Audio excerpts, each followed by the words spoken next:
I believe that the lifestyle of Western society is against nature. So anything that lives with nature and lives the minimalistic way is seen as taboo or bad or primitive.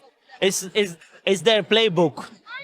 So they use this playbook, and this playbook contains how they approach us politically, how they approach us financially, how they approach us dietically also. The foods that we eat a lot now in Africa are not even our own foods. Europe has outsourced the brains of Africa for over 5 centuries.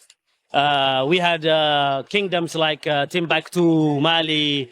I would advise black people to keep the ancestral ways of living, and until our puppets, our presidents, the thieves that are robbing us, until we replace them, until we find people like Thomas Sankara or Ibrahim Traore, which is now present. I would feel privileged to tell my African brothers, don't come to Europe because I have experienced this or I have this perspective.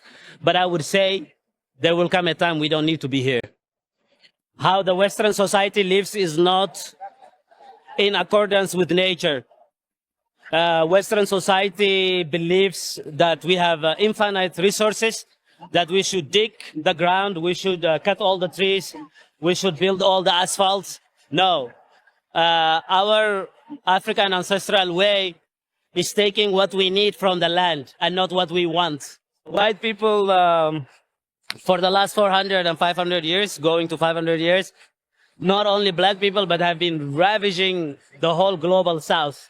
Latin America, India, the British Empire never sets. So I think there has been a period of time in a dynasty where there were different races in the world that had power, but the way white people are exerting their power is white supremacy. They want an absolute supremacy. They want us to kneel down for them. They want us to cut our dreadlocks. They want us to straighten our hair. They want us to dress like them. They want us to eat like them. So the last year, there were a lot of black people who were going back to their own ancestral practices, including me.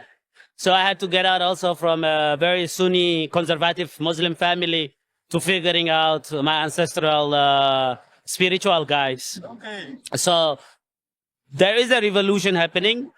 And Africa is going to be in 2030, 40 or 45% at the age of 25. And these young people are very much open to changing about the Western perspective in their own countries, at least.